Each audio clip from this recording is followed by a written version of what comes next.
জীবনে একবারের জন্য হলেও মা বলে ডেকেছিলাম তোমায় আমি।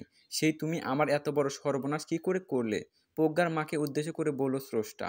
আমি যা করেছি নিজের মেয়ের ভালোর জন্যই করেছি। ওর সুখের জন্য তোমার বিরুদ্ধে এত বড় ষড়যন্ত্র করেছি আমি। ভালোর জন্য, সুখের জন্য। কিসের ভালো করলে তুমি নিজের মেয়ে?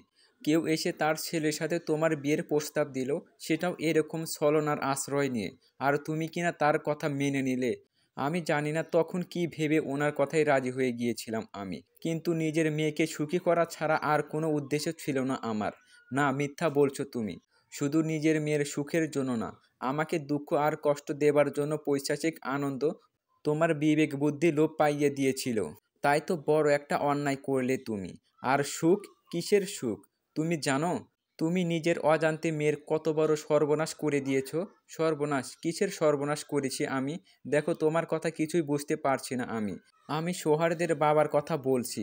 তুমি নিশ্চয় জানো না ওই লোকটার মুখ্য উদ্দেশ্য কি? কি ভেবেছ উনি সেই দিন এমনি এমনি তোমার মেয়েকে ছেলের বউ করে নিয়েছেন? ওনার উদ্দেশ্য কখনোই নিজের ছেলের বা তোমার মেয়ের ভালো করা ছিল না। তাহলে কি ছিল তার উদ্দেশ্য? খুন। নিজের ছেলেকে খুন করাই একমাত্র উদ্দেশ্য তার। তোমার মেয়ে অর্থাৎ প্রজ্ঞাকেও সোহার্দের সাথে বিয়ে করানো ওনার ষড়যন্ত্রের একটা অংশ ছিল।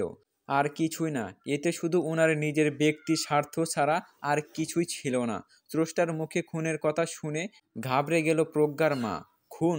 এসব কি বলছো তুমি? আর উনি ওনার নিজের ছেলেকে খুন কেন করতে যাবেন? তোমার কথা বিশ্বাস করতে পারছি না আমি।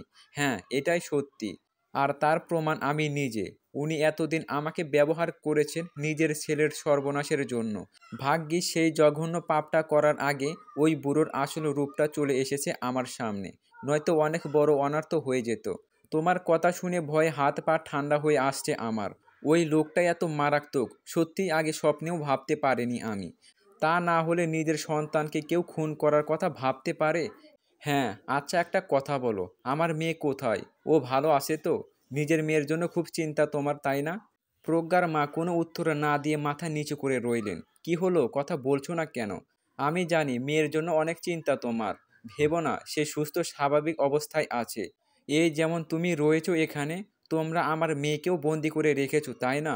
দেখো, আমি তো সব স্বীকার করেই নিয়েছি। আর কি জানবার আছে আমার থেকে তোমার? দয়া করে ছেড়ে দাও। তোমাকে বন্দি করে ফেলে রাখার কোনো উদ্দেশ্য নেই আমার। সম্পর্কের অমর্যাদা তুমি রাখতে পারো, কিন্তু আমি জেমিন রহমানের মেয়ে। সে আমার সম্পর্কে মামি হলেও মায়ের থেকে কোনো অংশে কম নয়। আমাকে সে এমন কোনো শিক্ষা দেয়নি যা কাছের মানুষকে আঘাত করতে সাহায্য করে। তুমি আমায় নিজের মেয়ে নাই ভাবতে পারো, কিন্তু তাই বলে তুমি আমার বাবার স্ত্রী, এটা অস্বীকার করতে পারি না আমি। আমায় ক্ষমা করে দে মা। আমি জানি তোর সাথে যা করেছি আমি, তার সামনে পৃথিবীর কোনো ক্ষমাই পর্যাপ্ত নয়। কিন্তু এছাড়া আর কি উপায় আছে আমার কাছে? তুই বল, কি করলে আমায় ক্ষমা করে দিবি তুই? অশ্রুসিক্ত নয়নে, আমি তোমায় ক্ষমা করার কেউ নয়। তাছাড়া শুধু ক্ষমালাপ মানুষকে কখনোই পরিশুদ্ধ করে না। পরিশুদ্ধ করে তার অন্তরের পরিবর্তন, তার অনুতপ্ত উপলব্ধি যে অন্যায় করেছ জীবনে। সৃষ্টিকর্তার কাছে প্রতিজ্ঞা করো, আর পুনরাবৃত্তি হবে না আর কখনো। সেটাই হবে আমার তরফা থেকে তোমার আসল ক্ষমা। এবার চলো। কোথায় যাব আমি? নিজের মেয়ের কাছে। তাকে মুক্ত করতে হবে না তোমায়? কিন্তু?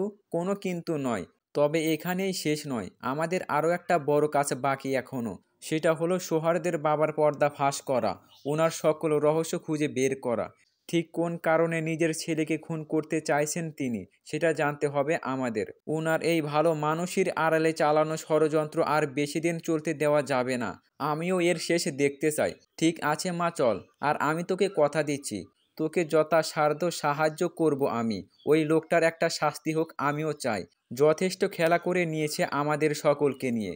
এবার ওর মুখোশ টেনে খুলে ফেলার সময়। স্রষ্টা বুঝতে পারে প্রজ্ঞার মায়ের সত্যিই বদল ঘটেছে। নিজের কৃতকর্মের জন্য সে যথেষ্ট অনুতপ্ত। এরপর স্রষ্টা তার সকল বাঁধন খুলে দিল। একটু পরে দুজন মিলে শহরের উদ্দেশ্যে রওনা দেয়। এদিকে আমার বাড়িতে প্রজ্ঞার সামনে বসে আছি আমি। ওর সামনে স্রষ্টার রেখে যাওয়া খাবারগুলো এখনও পড়ে আছে। এখনও কিছুই মুখে তোলেনি। আমি স্রষ্টাকে নিজের বাবার সকল ষড়যন্ত্রের কথা খুলে বলি। সে যে আমাকে খুন করার জন্য উদ্বিগ হয়ে আছে। এটা শুনে বেশ অবাক হয়ে যায় প্রজ্ঞা। অবশ্য ও সেদিন একটা ভুল করেছিল আমার সাথে। আর সেই কাজটা অনেকটা নিজের নিয়ন্ত্রণের বাইরে চলে যাওয়ার জন্যই হয়েছিল।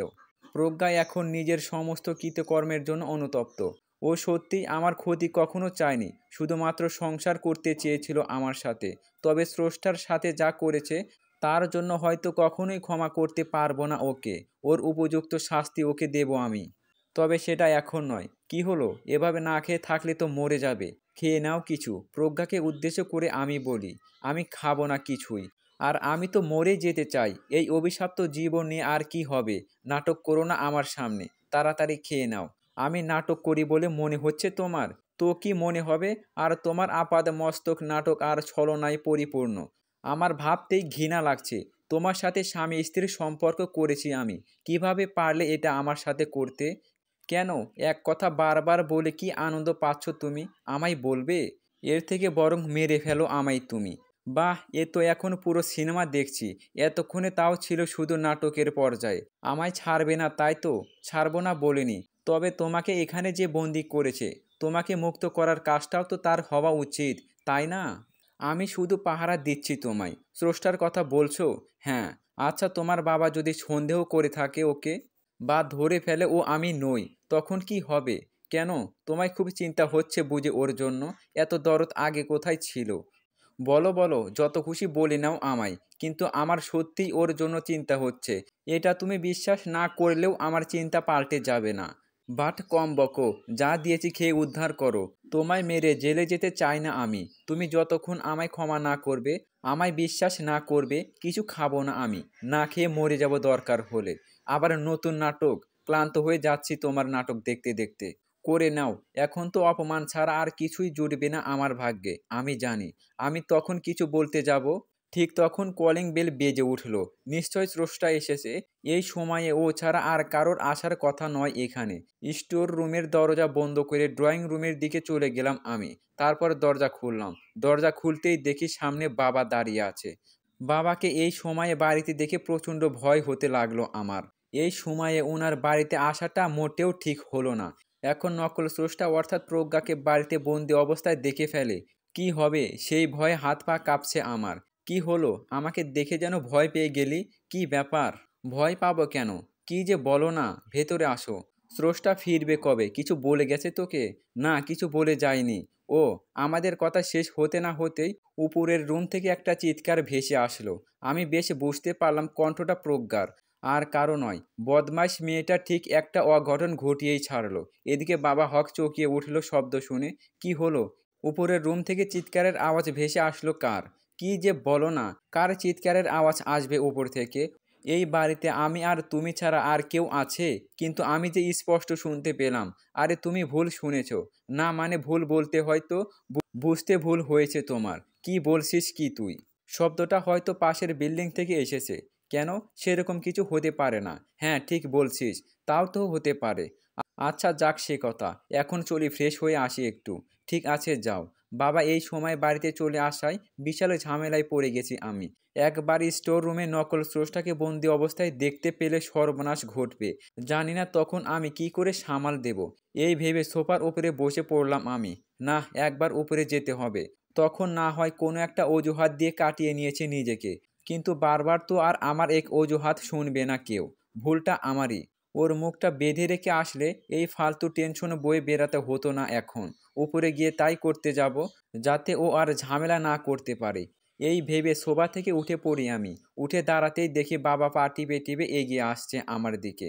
উনি হয়তো ভাবতে পারেনি আমি দেখে ফেলবো তাকে। তার ডান হাতটা পেছনে লুকানো, আমার দিকে অপলক দৃষ্টিতে তাকিয়ে ধীরে ধীরে এগিয়ে আসতে লাগলো। আমি তার এই আচরণে বেশ ভীত সন্ত্রস্ত হয়ে পড়ি।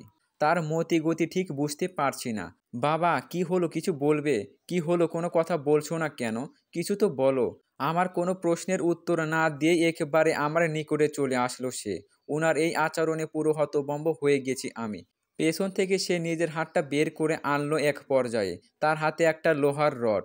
আমাকে কিছু বুঝে ওঠার আগে সুযোগ না দিয়ে রডটা দিয়ে সজোরে আমার মাথায় একটা আঘাত করলো। আঘাত করে মেঝেতে ফেলে দিল আমায়। যদিও তখন আর কিছু ভাবার পরিস্থিতিতে নেই আমি। তবে একটু বুঝতে পারছি বাবা নিশ্চয় নকল স্রষ্টাকে দেখে ফেলেছে। আর ওই হয়তো সবটা জানিয়ে দিয়েছে তাকে। এই লোহার রডটা স্টোর রুম ছাড়া আর কোথাও থেকে পাওয়ার কথা নয়। তার মানে আমার ধারণা সত্যি। চারপাশটা অন্ধকার হয়ে আসতে লাগলো আমার। বুঝতে পারলাম জ্ঞান হারাতে চলেছি আমি। এরপর আর কিছু মনে নেই। চোখ মেলে দেখতে পাই স্টোর রুমে হাত পা বাঁধা অবস্থায় বন্দি হয়ে আছি আমি। নকল স্রষ্টা নেই রুমে, শুধু আমি একা। মেয়েটা আবারও ধোঁকা দিল আমায়। ওকে বিশ্বাস করাটাই ভুল হয়েছিল আমার। যদি ওর সামান্যতম পরিবর্তন আসতো ওর ভাবনায়, আমার সাথে কিছুতেই এটা করতে পারতো না। টের পেলাম কেউ আসছে রুমের দিকে। একটু পরে দেখলাম সে আর কেউ নয়। বাবা এসে আমার সামনে একটা চেয়ারে বসলো। তার হাতে একটা পিস্তল। পিস্তলটা পকেট থেকে বের করে আমার সামনে টেবিলের ওপর রাখলো। তারপর আমাকে উদ্দেশ্য করে বলতে লাগলো, "কি খবর মিস্টার সৌহার্দ্য? তার মানে জ্ঞান ফিরেছে? তুমি আমার বাবা হয়ে এটা করতে পারলে আমার সাথে? বলো, এত বড় প্রতারণা কি করে করলে আমার সাথে?" "প্রতারণা করেছি? কিসের প্রতারণা করেছি আমি? আবার জিজ্ঞেস করছো কিসের প্রতারণা করেছো? তুমি পিতা হয়ে এভাবে নিজের সন্তানকে পিছন থেকে ছুরি বসিয়ে দিলে? কোনো বাবা এত বড় একটা জঘন্য কাজ কি করে করতে পারে তার ছেলের সাথে? আমি সত্যিই ভেবে পাচ্ছি না।" "একদম ঠিক বলেছ। কোনো বাবা তার ছেলের সাথে এমন কাজ করতেই পারে না। আর আমি তো..." "কি তুমি? কি হলো, থেমে গেলে কেন বাবা? এই থামো তো, বারবার কাকে এত বাবা বলছো? তোমার মুখ থেকে এই ডাকটা শুনে শুনে বিরক্ত হয়ে গেছি আমি। তুমি নিজের ছেলেকে খুন করতে চাইতেই পারো, কিন্তু তাই বলে আমি তো আর আমাদের সম্পর্ক অস্বীকার করতে পারি না। কে তোমার বাবা, কে ছেলে? যদি সম্পর্কের এতটাই গুরুত্ব তোমার কাছে, তবে শুনে রাখো, না আমি তোমার বাবা, না তুমি আমার ছেলে। আমার ছেলে একটাই, আর সেটা হলো মিছিল, আর কেউ নয়।" বাবার কথা শুনে রীতিমতো চমকে গেলাম আমি। "কি বলছো তুমি এগুলো? আমি জানি তুমি আমাকে অনেক ঘৃণা করো, সে কারণে এগুলো বলছো এখন, তাই না? যারা ঘৃণার বস্তু তাদেরকে কেবল ঘৃণাই করা যায়। আমার মনে তোমার জন্য ঘৃণা ছাড়া আর কোনো কিছুরই স্থান নেই। না কোনো দিন ছিল, আর না কোনো দিন মিথ্যে বলেছি আমি তোমায়। তোমার বাবা আমি নই। কি বলতে চাও খুলে বলো আমায়। আর আমার প্রতি এত কিসের ঘৃণা তোমার সেটাও বলো। সত্যি শুনতে চাও তোমার প্রতি কিসের ঘৃণা আমার? সেটা জানতে পারলে দেখো তোমার নিজেরই হয়তো লজ্জা আর ঘৃণায় মরে যেতে ইচ্ছে করবে। অবশ্য এমনিতেও তোমায় আর বেশিক্ষণ বাঁচিয়ে রাখবো না আমি। মরার আগে এই শেষ ইচ্ছেটা পূরণ করেই দেই। হ্যাঁ বলো, আমি জানতে চাই। তুমি আমায় মারতে চাও তাই তো? মেরে ফেলো। কিন্তু তার আগে আমাকে বলো, আমার ওপর কিসের এত রাগ তোমার? কেন খুন করতে চাও আমায় তুমি? এই প্রশ্নের উত্তর না জেনে মরেও শান্তি পাবো না আমি। কি অন্যায় করেছি আমি তোমার সাথে বলো, যার কারণে এমন নিষ্ঠুর আচরণ করছো? অন্যায় তুমি করনি তো? অন্যায় করেছে তোমার নষ্টা মা আর তার পরিবার। মুখ সামলে কথা বলো। তুমি আমার মৃত মায়ের ওপরে এত বড় একটা আরোপ দিচ্ছ কোন সাহসে? তো কি বলবো আর? যে মহিলা বিয়ের আগে কোনো পরপুরুষের সন্তান গর্ভে ধারণ করে, সে নষ্টা না তো কে নষ্টা? আমার প্রশ্নের উত্তর তুমি। কি বলছো কি তুমি এগুলো? আমার মা এমন কাজ করতে পারে আমি মরে গেলেও বিশ্বাস করি না তোমার কথা। নিজের দোষ ঢাকার জন্য আমার মৃত মাকে অপবাদ দিচ্ছ তুমি। আর সে শুধু আমার মা নয়, তোমারও স্ত্রীও সে। অবশ্য তোমার মতো মানুষের পক্ষে সব সম্ভব, এইটুকু বুঝে গেছি আমি। তুমি যা বোঝার বুঝে নাও, কিন্তু তাই বলে সত্যিটা পাল্টে যাবে না। সত্যি? কিসের সত্যি? যখন তোমার মায়ের সাথে বিয়ে হয় আমার, তুমি তার গর্ভে প্রতিপালিত হচ্ছ, তখন ঠিক মাত্র 4 মাসের অন্তঃসত্ত্বা তোমার মা। আমি এখনও জানি না তোমার কথা কতটুকু সত্য। যদি ভুলেও হয়ে থাকে, তবে আমার আসল বাবা কে বলো? কার ওই রসে জন্ম হয়েছিল আমার? কার ওই রসে জন্ম হয়েছে? হা হা হা। এই বলে বাবা হো হো করে হাসতে লাগলো। কি হলো, হাসছো কেন তুমি? হা হা হা হা। সেটা তো নিজেও জানি না আমি। শুধু আমি কেন, পৃথিবীর কেউ জানে না তোমার বাবা আসলে কে। এমনকি তোমার মাও না। মানে? মানে কি শুনলে? নিজের কানকে বিশ্বাস করতে পারবো তো? তুমি তো একেবারেই বিশ্বাস করো না আমায়। বলো। মানে হলো এটাই, তোমার জন্ম সাধারণভাবে হয়নি।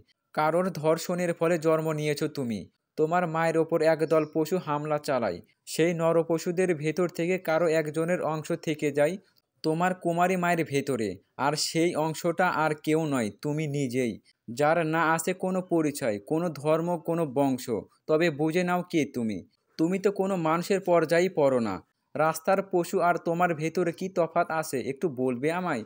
এখনও জিজ্ঞেস করবে কেন ঘৃণা করি তোমায় আমি? বাবার কথাগুলো লোহার ছেলের মতো বিঁধছে আমার বুকে। মনে হচ্ছে সেই ছেলের আঘাত বুকটাকে রক্তাক্ত করে দিচ্ছে আমার। জীবনের এই পর্যায়ে এসে এত বড় একটা তিক্ত সত্যের মুখোমুখি হব কখনো ভাবতে পারিনি। অশ্রুসিক্ত চোখে আবারও বাবাকে প্রশ্ন করি, আমার মায়ের এত বড় সর্বনাশ হলো কি করে? কি ঘটেছিল সেই দিন তার সাথে? বলো আমায়। আজ থেকে ২৮ বছর আগের কথা। তোমার মা একটি বেসরকারি প্রতিষ্ঠানে চাকরি করত। আর্থিক অবস্থার দিক দিয়ে তার পরিবার খুব একটা সচ্ছল ছিল না। তাই বাধ্য হয়ে এই পেশায় বেছে নিয়েছিল তোমার মা। অফিস থেকে ফিরতে তার অনেক দিন বেশ রাত হতো, কখনো ৯টা, কখনো ১০টা। তো একদিন রাত ৮:৩০টার দিকে অফিস থেকে বের হয়ে রাস্তায় গাড়ির জন্য অপেক্ষা করতে থাকে সে। সেদিন আবহাওয়াটা বেশ প্রতিকূলে ছিল, ভারী বৃষ্টি, সাথে ঝড়ো বাতাস বয়ে যাচ্ছে ক্রমাগত। এই সময়ে গাড়ি পাওয়া মুশকিল। বেশ কিছুক্ষণ অপেক্ষা করলো তোমার মা, কিন্তু ভাগ্য তার সদাই হলো না। এরপর সে নিরুপায় হয়ে বাড়ির উদ্দেশ্যে হেঁটেই রওনা হয়। বেশ কিছু পথ অতিক্রম করার পরে তার মনে আশায় আলো সঞ্চয় করে একটা ট্যাক্সি এসে উপস্থিত হলো। তোমার মা দেখতে পায় ভেতরে ২-৩ জন ভদ্র মহিলা বোরকা পরে বসে আছে। পুরুষ বলতে ড্রাইভার একজনই। বিষয়টা বেশ ইতিবাচক মনে হলো তার কাছে। তারপর সে ট্যাক্সিতে চেপে নিজের বাসার উদ্দেশ্যে ছুটে চলল। কিন্তু দুর্ভাগ্য, তোমার মা নিজেও জানতো না সেদিন যে সে নিজের কত বড় সর্বনাশ ডেকে এনেছিল। তোমার মা এক পর্যায়ে বুঝতে পারল, বোরকা পরা মহিলারা বাস্তবে কতগুলো পুরুষ, যারা এক প্রকার ছদ্মবেশ নিয়ে আসে। বাইরে ঝড়ো বৃষ্টি, তার ভেতরে নিজেকে এতগুলো পুরুষের মাঝে একটা আটকা জায়গা একলা দেখে ঘাবড়ে যাওয়াটা স্বাভাবিক। সে চেষ্টা করে গাড়ি থেকে নেমে যাবার, কিন্তু তাকে সেই সুযোগ দেওয়া হলো না। একজন লোক তোমার মাকে টান দিয়ে নিজের ওপর ফেলে দিল। কি অসভ্যতা হচ্ছে, ছাড়ুন বলছি আমায়। ড্রাইভার, তুমি দেখতে পাচ্ছ না এইসব? গাড়ি থামাও বলছি। কথা না শুনলে আমি কিন্তু চিৎকার করব। চিৎকার করবি? তোর চিৎকার কে শুনবে এত রাতে? না, তোমরা এটা করতে পারো না আমার সাথে। আমি কোনো রকম একটা চাকরি করে বাবার সংসার চালাই। ভদ্র ঘরের মেয়ে আমি। দয়া করে আমার ইজ্জত নষ্ট করো না। তোমাদের পায়ে পড়ি, ছেড়ে দাও। আর কতকাল বাবার সংসারে খাটবি? এবার না হয় আমাদের জন্য একটু খাট। নে, খুশি কর আমাদের সবাইকে। না, আমি এসব করতে পারবো না, মরে গেলেও পারবো না। তুই পারবি না, কিন্তু আমরা তো পারবো। চল, তোকে কিছু করতে হবে না, যা করার আমরাই করছি। তোমার মা গুন্ডাগুলোদের নোংরামো কথা সহ্য করতে না পারায় ঠাস করে চড় বসিয়ে দিল একজনের গালে। এতে ওরা আরো বেশি ক্ষেপে যায় এবং হিংস্র হয়ে ওঠে। তারপরে যা হবার তাই হয়েছে। চলন্ত গাড়িতে বসে তোমার মা সেদিন কতগুলো গুন্ডাদের হাতে ধর্ষণ হয়। গাড়ির ড্রাইভারও ওদের দলেরই ছিল। তার হাত থেকেও ছাড় পায়নি তোমার মা। আর তুমি সেই দিন সেই গুন্ডাগুলোদের ভেতরেই কারো পাপের ফল। হয়তো সেই ড্রাইভারের, নয়তো তার যাকে চড় মেরেছিল তোমার মা, নয়তো অন্য কারো। কথাগুলো শুনছি আর চোখ বেয়ে জল গড়িয়ে পড়তে লাগলো আমার। যে ছেলেকে নিজের কানে তার মায়ের ধর্ষণ হবার গল্প শুনতে হয়। জানি না কোন পাপ করেছিলাম যার জন্য সৃষ্টিকর্তা এত বড় শাস্তি দিয়েছেন আমায়। তবে যাই ঘটুক না কেন, আমার মৃত মায়ের ওপর থেকে এতটুকু সম্মান বা শ্রদ্ধাবোধ কমে যায়নি আমার। বিপরীতে এখন আফসোস হচ্ছে আমার, তার এত বড় ত্যাগের উপযুক্ত মর্যাদা দিতে পারেনি তাকে। তার আগেই মা ছেড়ে চলে গিয়েছেন আমায়। তথাকর্তৃক আমার বাবা বলে ডাকা লোকটাকে উদ্দেশ্য করে বলি, তুমি এত সুন্দরভাবে আমার মায়ের সাথে ঘটে যাওয়া অন্যায়ের বর্ণনা করলে আমার কাছে, আবার তাকে নষ্টা বলছো কোন মুখে? বিবেক বুদ্ধি কি সব বিসর্জন দিয়ে ফেলেছো? আর তুমি সব কিছু জেনেও কেন বিয়ে করতে গেলে আমার মাকে? যদিও তোমার চোখে এতটাই খারাপ সে। না, আমি তো প্রথমে কিছুই জানতাম না। তবে হ্যাঁ, আমার বুড়ো বাপ আর মা ঠিক জানতো। ওরা বাধ্য করলো আমায় বিয়েটা করতে। তখন তাদের কথা পালন করা ছাড়া কোনো উপায় ছিল না আমার কাছে। কেন উপায় ছিল না? যখন আমার মাকে মন থেকে মেনে নিতেই পারোনি, পালিয়ে গেলে না কেন তুমি? পালিয়ে কোথায় যেতাম আমি? আমি পালিয়ে গেলে না খেয়ে মরতে হতো আমায়। বাবার সম্পত্তির কানাকড়িও জুটতো না আমার ভাগ্যে। তাই বাধ্য হয়ে বিয়েটা করেছিলাম। আর ঠিক সেই দিন মনে মনে শপথ নিয়েছিলাম, তুমি জন্মানোর পরেই শেষ করে দেব তোমায়, যাতে তোমার ওই নোংরা ধূসিত মুখ রোজ দেখতে না হয় আমার। কিন্তু আমার দুর্ভাগ্য, আমি বহুবার সুযোগ পেয়েও তোমায় কোনো ক্ষতি করতে পারিনি। বারবার আমার হাত ফসকে বেরিয়ে গিয়েছো তুমি। তোমায় মারতে না পারার যন্ত্রণা রোজ তাড়িয়ে বেড়াতো আমায়। রাতে ঘুমাতে পারতাম না। কখন তোমার লাশটা নিজের চোখের সামনে দেখব আমি? আমার মাকেও তুমি মেরেছো, তাই না? আমি এবার বুঝতে পেরেছি আমার মায়ের মৃত্যুর পেছনে নিশ্চয় তোমার হাত আছে। না, আমি কাউকে কিছু করিনি। মিথ্যে বলছো তুমি। তুমি আমাকে মারতে পারো, সেটা নিজের মুখে স্বীকার করছো তুমি। আমার মাকে তুমি মেরেছো। তোমার মতো জানোয়ারের পক্ষে সব সম্ভব। পৃথিবীর সবথেকে জঘন্য কাজটাও তোমার পক্ষে করা সম্ভব।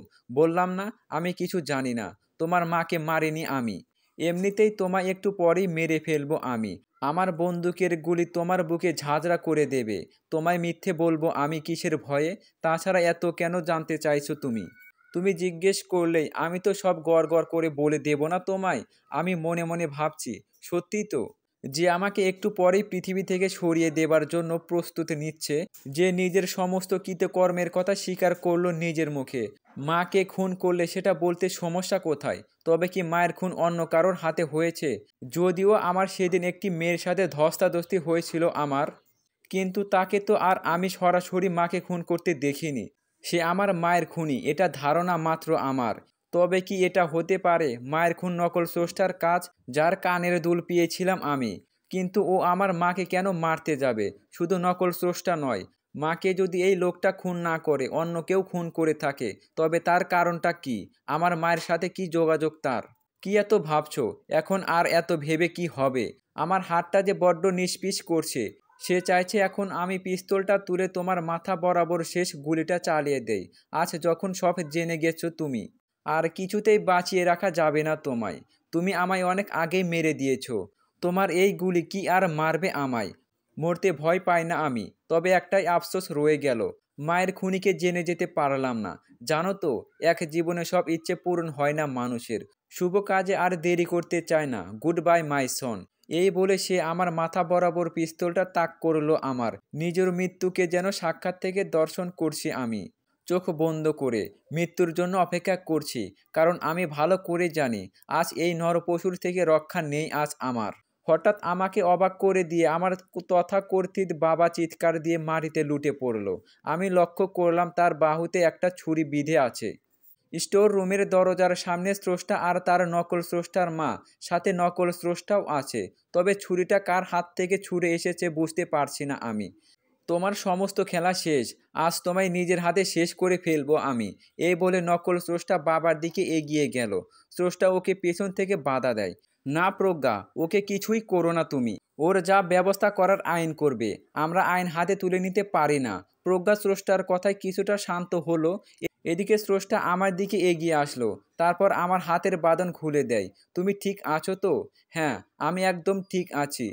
আমার কথা চিন্তা করো না। না, ও ঠিক নেই। দেখো শয়তানটা ওর মাথার কি অবস্থা করেছে। রক্তর দাগ এখনো শুকায়নি।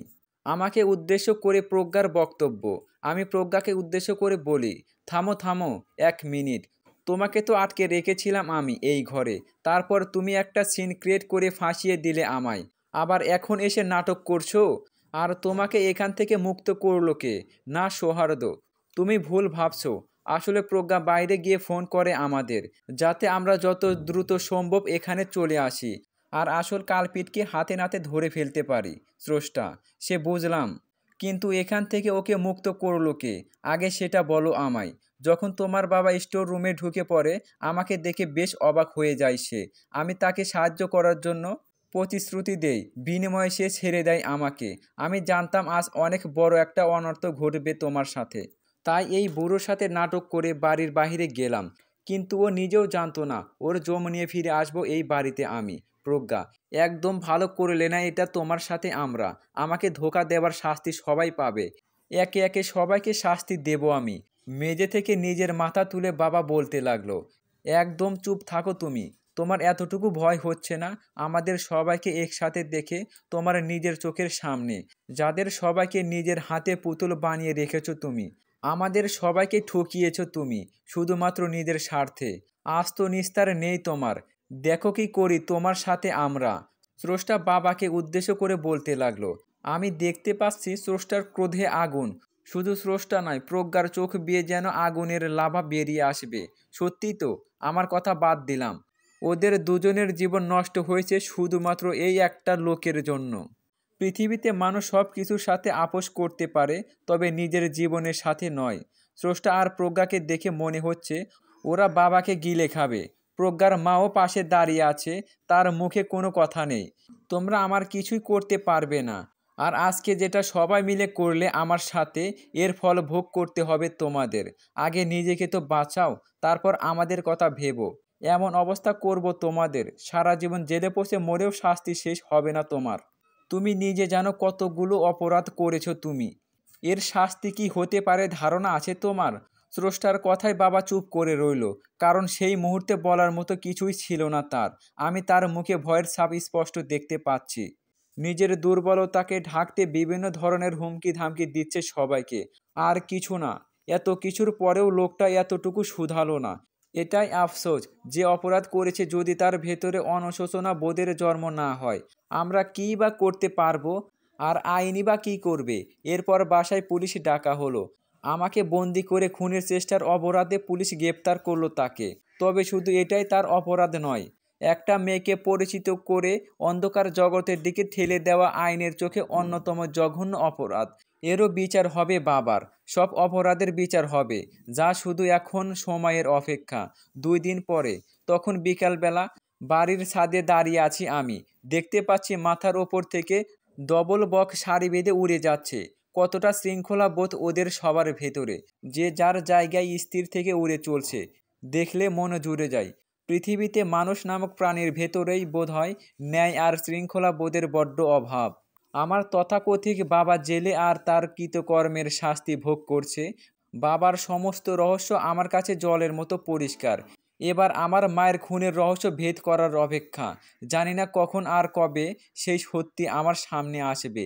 মায়ের মৃত্যুতে বাবার কোনো হাত আছে কি না এখন পর্যন্ত জানি না আমি। যদি সত্যি তাই থেকে থাকে, তবে আমার কাজ আরও বেশি মুশকিল হয়ে যাবে।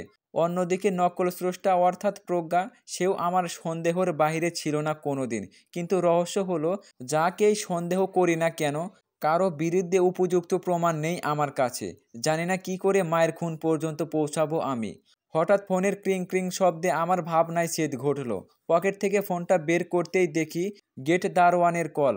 বেশ কিছুদিন গ্রামের বাড়িতে গিয়েছিল ও, গতকালই ফিরে এসেছে। কলটা রিসিভ করলাম। স্যার, একটু নিচে আসবেন? কেন, কি হয়েছে? একটা পার্সেল এসেছে।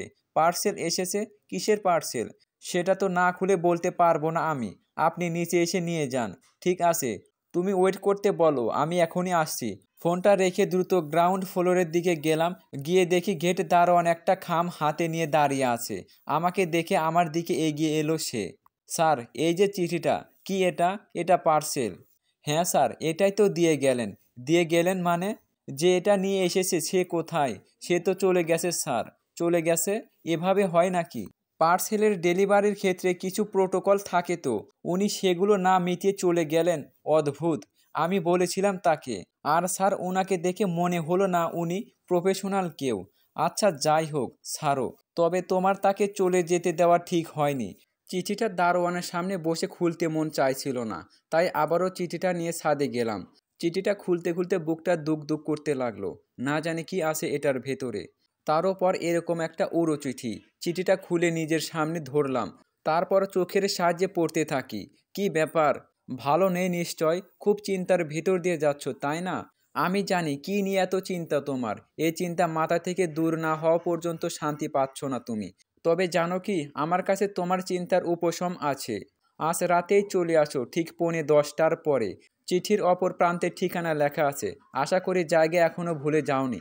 আর ভুলে যাওয়ার কথাও নয়। লেখাগুলো দেখে বেশ অবাক বনে গেলাম। বেশ আগ্রহভাবে চিঠির অপর প্রান্তে চলে যাই। সেখানে মোটা কালিতে এখানে ঠিকানা লেখা আছে। ঠিকানাটা দেখতেই চোখ জোড়া কপালে উঠল আমার। সারা শরীরে যেন অদ্ভুত ঝাঁকুনি দিল। এ আর অন্য কোনো জায়গা নয়। আজ থেকে 1 বছরের বেশি সময়ের আগে যে জায়গায় আমার মা খুন হয়েছিল, সেই জায়গার ঠিকানা। আর সময়টা 10:45। সেই রাতে 10:45টার দিকে আমার মায়ের খুন হয়েছিল। তার মানে এই চিঠির সাথে আমার মায়ের খুনের কোনো না কোনো যোগাযোগ আছে। তা না হলে এতগুলো পয়েন্ট এভাবে মিলে যাবে কেন? এক প্রকার আশ্চর্য রকমের উত্তেজনা কাজ করতে লাগলো আমার ভেতরে। এখনই স্রষ্টার সাথে এই বিষয়ে কথা বলতে হবে। এই ভেবে স্রষ্টার রুমের দিকে ছুটে গেলাম। আমি জানি ও আমার মতোই অবাক হয়ে যাবে চিঠিটা দেখে। আর তাছাড়া আমার মায়ের খুনিকে শনাক্ত করতে পারলে আমার থেকে স্রষ্টার বেশি খুশি হবে আমি জানি। ওর থেকে বড় শুভাকাঙ্ক্ষী আমার জীবনে আর কে আছে? কিন্তু এসে দেখতে পাই স্রষ্টা নেই ওর রুমে। পুরো বাসা তন্ন তন্ন করে খুঁজলাম, কেউ কোথাও নেই। কি হলো ব্যাপারটা বুঝলাম না। স্রষ্টা আমাকে না বলে বাসা থেকে বেরিয়ে যাবার পাত্রী তো সে নয়। ওর এই আচরণে অবাক না হয়ে পারছি না। একটা কাজ করা যায়, ও বাসা থেকে বেরিয়ে গেলে গেট দারোয়ান নিশ্চয় তো জানার কথা। ওকে জিজ্ঞেস করলে তো হয়তো কিছু জানতে পারবো। স্রষ্টার ফোনে একটু সমস্যা করেছে, তাই ফোন দিয়ে লাভ হবে না। তাছাড়া প্রজ্ঞা আর ওর মা একটু বাইরে গিয়েছে দুপুরের পর। গ্রাউন্ড ফ্লোরে যাবার জন্য দরজার দিকে পা বাড়ালাম, ঠিক তখন স্রষ্টা ঘরে ঢুকে পড়লো। আমাকে আচমকা সামনে দেখেই যেন অবাক হয়ে গেল ও। কি হলো স্রষ্টা, কোথায় গিয়েছিলে? সেই কখন থেকে খুঁজে মরছি তোমায়। একটু বাইরে গিয়েছিলাম, কাজ ছিল। ইতস্ত করে স্রষ্টার এই আচরণের কারণ বুঝতে পারছি না। কেমন জানি একটা ভয় পেয়ে আছে আমাকে দেখে। তাছাড়া কিছু একটা লুকাচ্ছে এমন মনে হলো আমার। কি হলো স্রষ্টা, ঠিক আছো তো তুমি? তোমাকে বিচলিত লাগছে কেন? কি যে বলো না, আমি ঠিক আছি। আচ্ছা বসো, একটা জরুরি কথা বলার আছে তোমাকে। কি জরুরি কথা বলো? এই যে চিঠিটা দেখো, এই চিঠির লেখাগুলোর সাথে আমার মায়ের মৃত্যুর একটা অদ্ভুত কানেকশন আছে। পড়ে দেখো এটা তুমি। এই মাত্র চিঠিটা হাতে এলো আমার। মনে হচ্ছে মায়ের খুনিকে খুব তাড়াতাড়ি ধরে ফেলতে পারবো আমরা। এই বলে চিঠিটা স্রষ্টার দিকে এগিয়ে দিলাম। কিন্তু এ যেন খুব একটা অবাক হলো না চিঠিটা দেখে, যতটা হবার কথা ছিল। আমার এমন মনে হচ্ছে এই চিঠির ব্যাপারে ও আগে থেকেই অবগত, তাই এতটা স্বাভাবিক আচরণ করতে পারছে। কিন্তু সেটা কি করে সম্ভব? কিন্তু পরক্ষণেই মনে হলো অতিরিক্ত টেনশন আর উত্তেজনা বশত আমি বোধহয় একটু বেশিই ভাবছি স্রষ্টাকে নিয়ে। আর যাই হোক, পৃথিবী উল্টে গেলেও আমার মায়ের খুনের ব্যাপারে স্রষ্টাকে সন্দেহ করতে পারি না আমি। আসলে পাশের মানুষদের সন্দেহ করতে করতে আমার মনে সন্দেহর বীজ দানা বেঁধে আছে। যাকে তাকে যখন খুশি সন্দেহ করে ফেলছি। একটু পরে দেখতে পাই আমার অদূরে কেউ দাঁড়িয়ে আছে। শীতের রাত, কুয়াশার চাদরে চারদিকে ঘিরে আছে, তাই দূর থেকে তার ছায়া ছাড়া আর কিছুই দেখতে পাচ্ছি না। সে ব্যক্তি কোনো প্রকার শব্দ উচ্চারণ করছে না, নীরবে দাঁড়িয়ে আছে আমার সামনে। তার এই আচরণে আরও বেশি অবাক করে দিচ্ছে আমায়। কে তুমি, কথা বলছো না কেন? এই বলে এগিয়ে যেতে শুরু করি তার দিকে। অমনি সে আমাকে আটকে দেয়, নিজের হাত দিয়ে আমাকে তার কাছে যেতে বারণ করে। ঠিক আছে, আমি আসছি না তোমার কাছে। কিন্তু তুমি আমাকে এখানে কেন ডেকেছো সেটা তো বলো। মনে পড়ে এই জায়গার কথা। আজ থেকে 1 বছরের কিছুদিন আগে কি হয়েছিল এই জায়গায়। নারীর কণ্ঠস্বর শুনে চমকে উঠলাম আমি। এ তো স্রষ্টার কণ্ঠস্বর, তবে শুধু স্রষ্টা নয়, কণ্ঠটা অনেকটা প্রজ্ঞার মতো বটে। বুঝতে পারছি না ঠিক কে কথা বলছে আমার সাথে, তবে ওদের দুজনের কণ্ঠস্বর অনেকটাই একরকম, তাই বোঝা যাচ্ছে না। হ্যাঁ, মনে আছে, আজ থেকে ঠিক 1 বছরের আগে এই জায়গায় আমার মায়ের খুন হয়েছিল। তাকে খুন করে এই ব্রিজের ওপর দিয়ে নিচে নদীর জলে ফেলে দেওয়া হয়েছিল। বাহ, কিছুই ভোলনি দেখছি। সেদিন যে খুন হয়েছিল সে আমার মা হয়, যার গর্ভে থেকে জন্ম হয়েছিল আমার। তোমার কি মনে হয় কেউ নিজের মায়ের মৃত্যুর ঘটনা এত সহজে ভুলে যেতে পারে? ঠিক বলেছ, জীবনে মানুষের সাথে কখনো কখনো এমন কিছু ঘটে যা চাইলেও সে ভুলতে পারে না। তার ভেতরে তোমার মায়ের মৃত্যুর ঘটনা অন্যতম। তুমি আমাকে এখানে কেন ডেকেছো বললে না কিন্তু। বলবো, আজকে সব কিছু বলার জন্যই তো ডেকেছি তোমায়। তো এত সময় নিচ্ছ কেন? বলো কেন ডেকেছো আমায়? তোমার মায়ের সেদিন খুন কিভাবে হয়েছিল, কেন হয়েছিল আর কার হাতে হয়েছিল? এইগুলো প্রশ্নের উত্তর জানার জন্য মনটা বড্ড ছটফট করছে তোমার, তাই না? মেয়েটার কথাগুলো শুনে আবারও বিস্ময় আর উত্তেজনা ঘিরে ধরলো আমায়। মনে মনে যা ভেবেছিলাম তাই হতে চলেছে। ওর সাথে আমার মায়ের মৃত্যুর সম্পর্ক আছে নিশ্চিত। কিন্তু মেয়েটার পরিচয় না জেনে আমি ওর সাথে এই বিষয়ে কথা বলতে চাইছি না। কে তুমি? তুমি এত কিছু কি করে জানো? আগে নিজের পরিচয় দাও। আমার পরিচয় জানাটা জরুরি নয়, তবে হ্যাঁ, তোমাকে আমার পরিচয় নিশ্চয় দেব। না, এখন বলতে হবে তুমি কে। তুমি আমার মায়ের মৃত্যুর রহস্য জানতে এসেছো, তাই না? তবে শুনে রাখো, আমি আগে তোমার আসল পরিচয় জানবো, তারপরেই তোমার সকল কথা শুনবো, তার আগে নয়। যদি এমনটা হয় তবে শোনো, আমি সেই মানুষ যার হাতে তোমার মায়ের খুন হয়েছিল। তুমি কি মজা করছো আমার সাথে? এগুলো কি বলছো তুমি? হ্যাঁ, সত্যি বলছি। সেদিন আমার হাতেই তোমার মায়ের খুন হয়েছিল। দীর্ঘ 1 বছর ধরে জীবনের সেই চরম সত্যিটা বয়ে বেড়াতে বেড়াতে বড্ড ক্লান্ত আজ আমি। তাই তোমার কাছে ছুটে এসেছি আসল সত্যিটা তোমাকে জানাতে। এই বোঝা ক্রমাগত ভারী থেকে ভারীতর হয়ে উঠছে আমার কাছে, যা বহন করা অসম্ভব। আমার মায়ের খুন তোমার হাতে হয়েছিল। দেখো, আমি তোমার কথা বুঝতে পারছি না কিছুই। যদি তাই হয়ে থাকে, তুমি এতদিন কোথায় ছিলে? আর এতদিন পরে বা কেন এলে? বলবো, আজকে সব বলবো তোমায়। আমিও চাই নিজের ভরাক্রান্ত মনকে হালকা করতে, নিজেকে অন্তর্দহন থেকে নিস্তার দিতে। তবে এই সমস্ত কিছু তখনই সম্ভব হবে যখন তুমি আমার দেওয়া শর্তটা মানবে। শর্ত? কিসের শর্ত? বিস্ময় সুরে। আগে কথা দাও তুমি আমার শর্ত পালন করবে। কোনো প্রশ্ন করবে না। আর আমি জানি সেটা সম্ভব তোমার কাছে। তুমি হয়তো এখনো বুঝতে পারছো না মায়ের খুনের রহস্য জানার জন্য কতটা মরিয়া হয়ে আছি আমি দীর্ঘ 1 বছর ধরে। বলো কি শর্ত তোমার? তোমার সকল শর্ত মানতে আমি রাজি। কথা দিয়েছো কিন্তু। হ্যাঁ দিলাম। এবার বলো। এই পিস্তলটা নাও। এই বলে মেয়েটা আমার দিকে একটা পিস্তল ছুঁড়ে দিল। আমি লুফে নিলাম। পিস্তল কেন? পিস্তল দিয়ে কি হবে? যখন আমার সমস্ত ঘটনা বলা শেষ হবে, তুমি যদি চিনতেও পারো আমায়, আমি তোমার যতই কাছের লোক হই না কেন, আমি আদেশ করা মাত্র এই পিস্তলটা আমার মাথা বরাবর চালিয়ে দিতে হবে তোমার। এমনভাবে চালাবে যাতে টার্গেট মিস না হয়। কারণ তোমার টার্গেট মিস হলে আর মরতে পারবো না আমি। মেয়েটার শর্ত শুনে মাথায় যেন আকাশ ভেঙে পড়ল আমার। এটা কি বলছে? ও এমন একটা শর্ত দেবে আমায় ভাবতেও পারেনি। তোমার মাথা কি খারাপ হয়ে গেছে? কি বলছো এসব? আমি তোমাকে খুন করতে যাব কেন? যদি তুমি কোনো অন্যায় করে থাকো তবে আইন বিচার করবে তোমার। আমি নই। বিশ্বাস করো, যে অন্যায় করেছি আমি।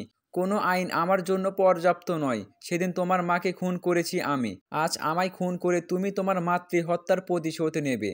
আমি জানি প্রতিশোধ পরায়ণ মনোভাবী নও তুমি, কিন্তু নিজের জন্য না হোক আমার জন্য এই কাজটা করতে হবে তোমার। আজকে তোমার হাতে মরতে পারলে সেটাই হবে আমার উপযুক্ত বিচার। তোমার হাতে মরতে আজ চিরশান্তি লাভ করতে চাই আমি, নয়তো মরেও আমার আত্মা শান্তি পাবে না। তুমি যেগুলো বলছো কিছুতেই সম্ভব নয়। এভাবে হয় না। তাহলে নিজের মায়ের মৃত্যুর রহস্যের ব্যাপারে ভুলে যাও। আমি কিছুতেই বলতে পারবো না তোমায়। অজ্ঞতা মেয়েটার শর্তে রাজি হলো আমায়। আসল সত্যিটা এভাবে সামনে পেয়ে হাতছাড়া করতে চাই না আমি। সত্যি তো। সত্যিটা জানতে পারলে আমার অভিশপ্ত জীবনে আর কিছুই অপ্রাপ্তি থাকবে না। যদি কাউকে খুন করার পরিবর্তে জীবনের শেষ উদ্দেশ্য পূরণ করতে পারি তবে সেটাই আমার সার্থকতা। ঠিক আছে, তোমার শর্তে রাজি আমি। এবার বলো, সেদিন কেন আমার মাকে খুন করেছিলে তুমি? মায়ের সাথে কি এমন যোগাযোগ ছিল তোমার? শর্তে রাজি হবার জন্য ধন্যবাদ। শোনো তবে এবার। সেই রাতে এই ব্রিজের নিচে একটা বড় বই মেলা হচ্ছিল। আমিও এসেছিলাম সেই মেলায়। কোনো কারণে আমার বেশ দেরি হয়ে যায়, তাই তাড়াতাড়ি বাসায় ফিরতে পারিনি। এক পর্যায়ে বুঝতে পারি কেউ বা কারা পেছন থেকে ফলো করছে আমায়। ভীষণ অস্বস্তিকর পরিস্থিতির ভেতরে পড়ে গেলাম আমি, যদিও তখন আমি নিশ্চিত ছিলাম না পুরোপুরি এই বিষয়ে।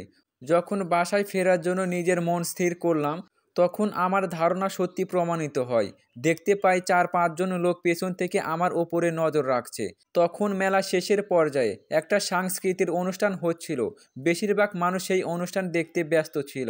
যখন আমি মেলা থেকে বেরিয়ে আসতে যাব, ঠিক তখন আমায় কিছু বুঝে ওঠার সুযোগ না দিয়ে লোকগুলো ধাওয়া শুরু করলো। আমি আদৌ জানতাম না তারা কারা, আর কোন কারণে ধাওয়া করছে আমায়। এরপর দেখতে পাই সেই গুন্ডাগুলোর সাথে একজন মহিলাও আছেন, যদিও অন্ধকারে তার ফেসটা সেইভাবে দেখতে পাইনি আমি। গুন্ডাগুলোদের ভেতরে একজন আমায় উদ্দেশ্য করে একটা ছুরি ছুঁড়ে মারলো, যদিও একটুর জন্য তাদের লক্ষ্য ব্যর্থ হয়। সাথে সাথে ছুরিটা কুড়িয়ে নিই আমি। তারপর ছুটতে ছুটতে এক পর্যায়ে একটা টবের পেছনে লুকাই। আমি বহুবার চেষ্টা করেছি মেলায় শোয়ের স্টেজের জায়গায় যেতে, কিন্তু গুন্ডাগুলো কিছুতেই যেতে দেয়নি আমায়। এক পর্যায়ে সবার পায়ের আওয়াজ থেমে গেল। আমি ভাবলাম হয়তো সবাই সরে পড়েছে, তাই ধীরে ধীরে টবের পেছন থেকে বেরিয়ে আসি। অমনি একটা মহিলার সাথে ধাক্কা লাগে আমার। ভয় আর আতঙ্কে সেই সময় মাথা কাজ করছিল না আমার। আর কোনো কিছু না ভেবে ছুরিটা সোজা সেই মহিলার পেটে বরাবর চালিয়ে দিলাম। মুহূর্তে মাটিতে লুটিয়ে পড়ল সে। তারপরেই বুঝতে পারি আমি কত বড় একটা ভুল হয়ে গেছে আমার ধারা। উনি আসলে সেই নন যে ওই গুন্ডাদের দলের ছিল। সে ছিল তোমার মা। এই ঘটনা হতবিহ্বল করে দেয় আমায়। কি করব বুঝতে পারছিলাম না আমি। কিছুতেই মানতে পারছিলাম না আমার হাতে আমার হবু স্বামীর মায়ের খুন হয়ে গেছে। এভাবে অনেকক্ষণ দ্বিধাদ্বন্দ্বে ভোগার পরে সিদ্ধান্ত নিলাম আমি পালিয়ে যাব। কারণ সেই মুহূর্তে সত্যটার মুখোমুখি হবার মতো সাহস হচ্ছিল না আমার। যেই ভাবনা সেই কাজ। তোমার মায়ের লাশ ফেলে রেখে পালিয়ে গেলাম আমি। কাউকে কিছু জানতে দেইনি, বুঝতে দেইনি। এই সত্যিটা দীর্ঘ 1 বছর লুকিয়ে রেখেছি আমি। আমি জানি সজ্ঞানে না হলেও তোমার মায়ের খুনটা আমার হাতেই হয়েছে। আমি সেই অপরাধী। সকল শাস্তি শুধু আমার প্রাপ্ত। এতক্ষণ অবাক হয়ে স্রষ্টার কথাগুলো শুনছিলাম। এতক্ষণে বুঝে গেছি আমার সামনে যে দাঁড়িয়ে আছে সে আর কেউ নয়, স্রষ্টা নিজেই। তার মানে আমার মায়ের খুন স্রষ্টার হাতেই হয়েছিল সেই দিন। হে সৃষ্টিকর্তা, এ আবার কোন কঠিন পরিস্থিতির মুখে দাঁড় করালে তুমি আমায়। আমি জানি না আর কোন কোন কঠিন শর্তের মুখোমুখি হতে হবে আমায়। স্রষ্টার মুখে এত কিছু শোনার পরেও একটা খটকা থেকে যায়। আর সেই খটকাটা হলো, সেই দিন রাতে আমিও মাকে নিয়ে বই মেলায় এসেছিলাম। হঠাৎ করে মাকে খুঁজে পাচ্ছিলাম না, তাই মাকে খোঁজার জন্য শোয়ের টেজের বাইরে বেরিয়ে গেলাম। খুঁজতে খুঁজতে যখন ব্রিজের এখানে আসি তখন দেখতে পাই কেউ আমার মাকে ব্রিজ থেকে নদীতে ফেলে দিচ্ছে। অন্ধকারে নিজের মাকে চিনতে ভুলিনি আমি। আমি তো ছুটে যাই ব্রিজের দিকে। ততক্ষণে ওরা ওদের কাজ করে দিয়েছে। আমাকে দেখে সবাই পালিয়ে গেলেও ব্রিজের ওপরে একটা মেয়েকে ধরে ফেলি আমি। তার সাথে প্রচণ্ড ধস্তাধস্তি হয় আমার। এক পর্যায়ে মেয়েটি আমায় আঘাত করে পালিয়ে যায়। কিন্তু ধস্তাধস্তির জের ধরে তার একটা কানের দুল থেকে যায় আমার কাছে। স্রষ্টার কথা যদি সত্যি হয়, তবে সেখানে সেই রাতে কার সাথে ধস্তাধস্তি হয়েছিল আমার, কার কানের দুল চলে এসেছিল আমার হাতে। এদিকে স্রষ্টার নিজের মুখে স্বীকার করছে খুনটা ওই করেছে। অন্যদিকে আমি নিজের চোখে যেটা দেখেছি সেটাও বা অস্বীকার করি কি করে? সব কিছু তালগোল পাকিয়ে যাচ্ছে। না স্রষ্টার কথা অবিশ্বাস করতে পারছি, না নিজের চোখে। কি হলো সৌহার্দ্য? এত কি ভাবছো? এখন কেন দাঁড়িয়ে আছো? শেষ করে দাও আমায়। তুমি কথা দিয়েছিলে আমায়, আমি সত্যিটা স্বীকার করার পরে আমায় দেওয়া শর্ত পালন করবে তুমি। এত বড় পরীক্ষা কেন নিচ্ছ আমার তুমি স্রষ্টা? আমি জানি তুমি আমার মাকে খুন করেছো, কিন্তু সেটা নিজের ইচ্ছাতে নয়। মানুষ নিজের অজান্তে অনেক কাজ করে, কিন্তু সেটা পাপ বা অন্যায় নয়, সেটা ভুল। তুমি কোনো অন্যায় করনি, ভুল করেছিলে। তোমায় খুন করে আমি আমার মায়ের হত্যার প্রতিশোধ নিতে চাই না। তোমার কথায় সত্যিটা পাল্টে যাবে না। এই অসহ্য যন্ত্রণার বোঝা আমি আর বয়ে বেড়াতে পারছি না। মৃত্যুদণ্ড দাও আমায়, নিস্তার দাও আমায়, প্লিজ তোমার পায়ে পড়ি। না, এটা হয় না স্রষ্টা। তুমি অযথা জেদ করো না, এভাবে শাস্তি দিও না আমায়। তুমি কি চাও আমি নিজেই নিজেকে শেষ করে দেই? তবে তাই হবে। দাও আমাকে পিস্তলটা দাও, তোমাকে কিছু করতে হবে না। হঠাৎ আমাদের দুজনের ভেতরে ছেদ পড়ল। একটা টর্চের আলো ফেললো কেউ আমাদের ওপরে। মুহূর্তে ঝলমল করে উঠল চারপাশ। আমি দেখতে পাচ্ছি আমার সামনে প্রজ্ঞা এসে দাঁড়ালো। ওর অনেকটা পেছনে স্রষ্টা। প্রজ্ঞাকে এই সময় এখানে দেখে অবাক হলাম আমি। প্রজ্ঞা তুমি? হ্যাঁ আমি। তোমাদের দুজনের সকল কথা শুনেছি আমি। তুমি এখানে আসলে কি করে? তোমায় ফলো করতে করতে এসেছি। আমি জানি না স্রষ্টার কথাগুলো শোনার পর ঠিক কোন কোন প্রশ্ন ঘুরপাক খাচ্ছে তোমার মনে। সেদিন ব্রিজের ওপর তোমার সাথে যার ধস্তাধস্তি হয় সে আর কেউ নয়, আমিই ছিলাম। আমার কানের দুল ছিঁড়ে গিয়েছিল তোমার হাতে। এটা কি বলছো তুমি? সেদিন বই মেলাতে তুমিও এসেছিলে? বিস্ময়ের সাথে প্রশ্ন। শুধু আমি নই, আমার সাথে আমার মাও এসেছিল। কিন্তু আমরা বই মেলায় আসলেও বই দেখতে বা কিনতে আসিনি সেদিন। এসেছিলাম খুন করতে। খুন? তার মানে স্রষ্টাকে তোমরাই? হ্যাঁ আমরাই। আমি আর আমার মা চেয়েছিলাম স্রষ্টাকে পৃথিবী থেকে সরিয়ে দিতে, যাতে ওকে খুন আর ওর জায়গায় আমি বসতে পারি। ওর সকল সম্পত্তি আমরা আমাদের কুক্ষিগত করতে পারি। সেদিন মা গুন্ডা নিয়ে ধাওয়া করে স্রষ্টাকে। এরপর ওইখানে দুর্ভাগ্যক্রমে তোমার মা চলে আসে। আমার মা ভেবে স্রষ্টা তোমার মাকে খুন করে ফেলে।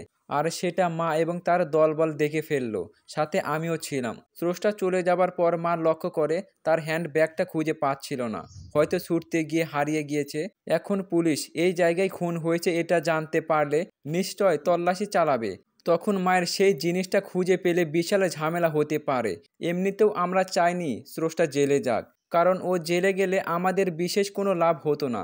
দেখতে যেহেতু একই রকম ছিলাম আমরা দুজন, তাই ওকে সরিয়ে নিজে স্রষ্টা সেজে সকল সম্পত্তি হস্তগত করতে চেয়েছিলাম, যা ও জেলে গেলে কখনোই সম্ভব হতো না। এই ভেবে আমরা সিদ্ধান্ত নেই লাশটা নদীতে ফেলে দেব, যাতে কেউ এই খুনের ঘটনার কথা জানতে না পারে। লাশ ফেলে দেওয়ার সময় তুমিও কাকতালীয়ভাবে সেই জায়গায় এসে হাজির হলে। তারপরের ঘটনা আর কি বলবো, সবটা জানো তোমরা। এত বড় একটা কথা তোমরা লুকালে কেন আমার থেকে? তখন তোমার মাও কিছু বলল না কেন আমায়? ভয়ে ভয়ে আমরা সবটা লুকিয়েছিলাম তোমার থেকে। আইনের ভয়ে আমরা লুকিয়েছিলাম। তবে এখন আর সেই ভয়টা নেই আমাদের। অন্যের ক্ষতি চাইলে সেটা শাস্তি হয়ে নিজের দিকেই ফিরে আসে। সেই শিক্ষা তোমার বাবার থেকেই পেয়েছি আমরা। তুমি আর স্রষ্টা জীবনের মানে শিখিয়েছ আমাদের। তোমাদের ক্ষমায় আমাদের ভুলটা চোখে আঙ্গুল দিয়ে ধরিয়ে দিয়েছে। জীবনের যা পাপ করেছি তার শাস্তি পাবার সময় হয়েছে আমাদের সৌহার্দ্য। এমনিতেই সেদিনের ঘটনার পরে আমরা মা মেয়ে মিলে ঠিক করে নিয়েছিলাম তোমায় আর স্রষ্টাকে সকল ঘটনা খুলে বলবো। তারপরে নিজেরাই আইনের হাতে ধরা দেব। কিন্তু আজ এই মুহূর্তে আমি এখানে উপস্থিত না থাকলে হয়তো আরও একটা অনর্থক ঘটে যেত। সেটা কি করে হতে দেই আমি? প্রজ্ঞার কথাগুলো শুনে পাথর হয়ে গিয়েছিল স্রষ্টা। ওর মুখে কোনো কথা নেই। দীর্ঘ ১ বছর ধরে মায়ের মৃত্যুর যন্ত্রণা ভোগ করে আসছি আমি। আজকে তার মৃত্যুর আসল রহস্য জানতে পারলাম। জীবনে নানা ঘাত প্রতিঘাত পেরোতে পেরোতে নিজের মনটাও অজান্তে কখনো যে পাথরের ন্যায় শক্ত পদার্থে রূপান্তরিত হয়েছে বুঝতে পারেনি। তাই হয়তো এত নিষ্ঠুরতা নিজের কানে শোনার পরেও স্থির হয়ে থাকতে পারছি। প্রজ্ঞার প্রতি এখন আর কোনো রাগ বা ক্ষোভ নেই আমার। ও আর ওর মা নিজেদের ভুলটা বুঝতে পেরেছে। ওরা নিজেদের আইনের হাতে সোপর্দ করে দিয়েছে। ওদের দুজনের এই সংশোধনের পেছনে আমার আর স্রষ্টার ভূমিকা রয়েছে। এত লোভী আর নিষ্ঠুর দুজন মানুষকে বদলে দিতে পেরেছি। এর থেকে বড় প্রাপ্তি আর কি হতে পারে? বেশ কয়েক মাস পরে জেল থেকে আমি আর স্রষ্টা বেরিয়ে এসেছি। আমাদের হাতে ১ মাসের একটি বাচ্চা। কি ভাবছেন বাচ্চা নিয়ে জেল গেট থেকে কেন বের হলাম? সমস্ত অপরাধ স্বীকার করার পরে আদালত প্রজ্ঞা আর ওর মায়ের যাবজ্জীবন কারাদণ্ড জারি করে। এর কিছুদিন পরে জানতে পারি প্রজ্ঞা প্রেগনেন্ট। আমার সন্তান বড় হচ্ছে ওর গর্ভে। প্রজ্ঞা আমাদের অনুরোধ করে ওর বাচ্চা যেন আমরা প্রতিপালন করি। তাতে কিছুটাও হলে ওর পাপের প্রায়শ্চিত্ত হবে। সত্যি বলতে বাচ্চাটা যে আমারই অংশ। ওর মা যেমনই হোক না কেন, আমি নিজের অরসকে অস্বীকার করতে পারি না। প্রজ্ঞার সাথে ডিভোর্স হওয়ার পরে স্রষ্টাকে বিয়ে করে আমার ঘরের বউ করে নিয়েছি অনেক আগেই। ও মন থেকে মেনে নিয়েছে আমার সন্তানকে। আমাদের ছেলের সন্তানের নাম পরিবর্তন করেছি আমরা। নামটা অবশ্য আমার দেওয়া নয়, ওর নতুন মায়ের দেওয়া। সমাপ্ত।